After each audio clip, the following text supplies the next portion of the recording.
India's first fully indigenous AK-203 Sher rifle has roared to life in Amethi, Uttar Pradesh. But the bigger question is, when Indian soldiers face their next major conflict, could this Russian-origin rifle, built entirely with Indian components, give the Indian soldiers the firepower they need to win any battle? This rifle could be the real game changer on the front line and in the trenches, not a new fighter jet or a brand new missile. The Indo-Russian Rifles Private Limited, or the IRRPL, has successfully manufactured and test-fired the first AK-203 rifle made with 100% Indian components and input materials at the Korwa Ordnance Factory in Amethi, Uttar Pradesh. This means the supply chain is now 100% Indian, free from any threats of Western sanctions or supply chain roadblocks. The rifle has already undergone firing trials, including burst firing mode, with initial tests and results described as encouraging. Now more indigenous prototypes are being prepared for Indian Army trials,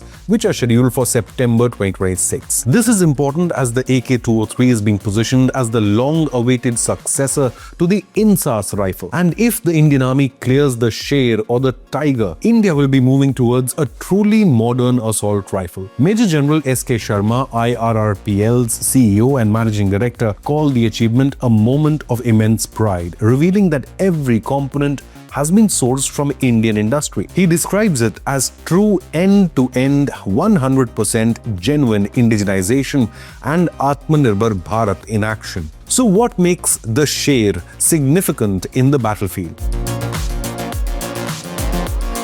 The AK-203 is the latest Russian iteration of the famous Kalashnikov family, whose origins date back to the Soviet era and Soviet weapons designer Mikhail Kalashnikov. But this is a modernized version and a modern weapon, not simply an AK-47 with a brand new name. The rifle weighs just 3.6 kilograms. It has 415mm barrel and carries a 30-round magazine and fires the hard-hitting 7.6 into 39mm intermediate cartridges.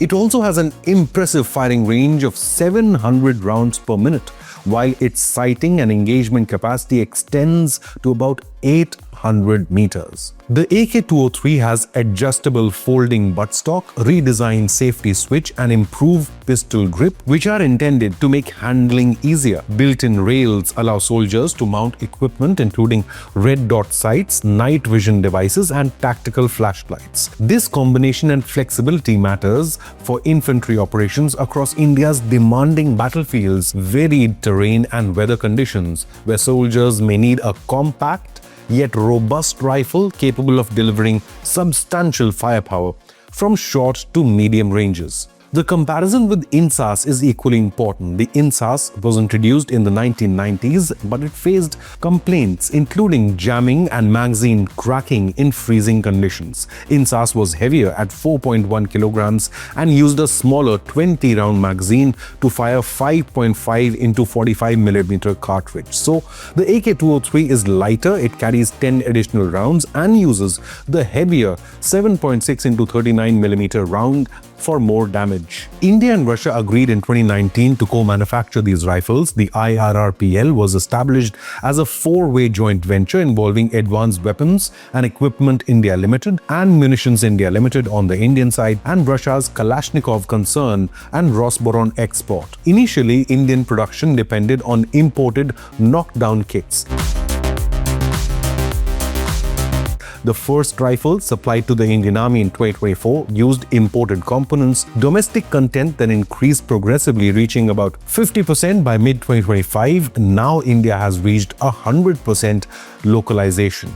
That is a demanding industrial challenge. Each AK-203 rifle involves 50 major components and 180 subcomponents and approximately 120 manufacturing processes. The program is also large. The IRPL has a 5,200 crore rupee contract to manufacture and supply 6,01,427 AK-203 rifles to the Indian Armed Forces. The company is targeting the completion of this order by December 2030, nearly 2 years ahead of the original October 2032 deadline. Local production matters in every war because the army needs more than just weapons. It needs ammunition, it needs spares, repairs, and uninterrupted supply when needed. So while awaiting for the AK-203, in 2019, the Indian Army also bought 72,400 rifles worth 647 crore rupees from American company Sig Sauer. Then in 2024, another 73,000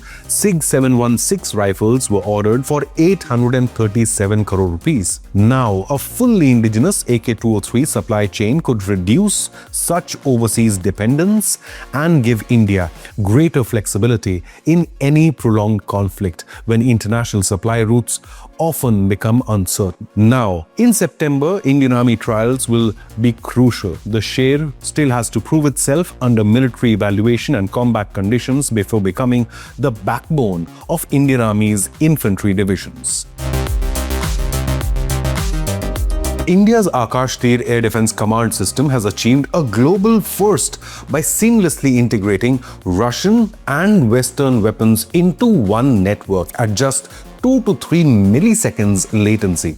Developed by Bharat Electronics Limited in collaboration with DRDO, it fuses data from radars, sensors, and missile batteries, linking Russian systems like Shilka, OSA-AK, Strela, and Igla with Western and Indian assets such as Akash, surface-to-air missiles, and counter-UAS tools. Recent upgrades included AI-based sensor fusion, automated friend-foe tagging, and faster data links using multi-spectral sensors and edge computing nodes. These changes let each mobile AK-203 unit build a single live sky picture, auto-prioritize targets, and assign the best interceptor without any delay.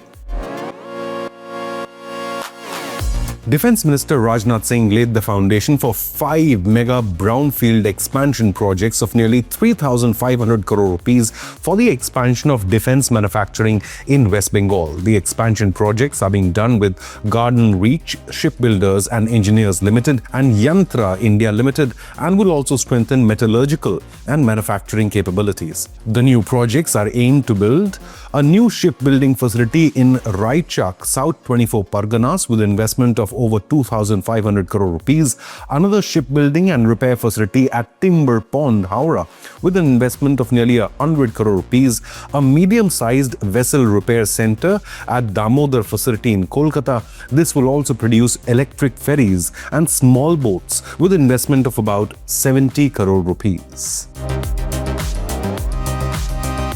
Indian Navy's sail training ship INS Sudarshani arrived in Lisbon in Portugal as part of port call to strengthen India-Portugal maritime partnership as part of its ongoing Lokayan 26 transoceanic expedition. The visit includes professional meetings, cross-deck visits, cultural programs, and interactions with Portuguese naval leaders, local authorities, and the Indian diaspora. Earlier, at Ponta Delgada in the Azores, Indian and Portuguese sailors held deck reception on board INS Sudarshani and NRP Sagres. Then at sea, INS Sudarshani and Portugal's NRP Sagres also conducted exercise PASEX involving coordinated sailing and maneuvering and communication drills. These activities will improve understanding, teamwork, and interoperability between both the navies. The visit is ship's 15th port call in 7 months of a 22,000 nautical mile deployment, which covers 18 ports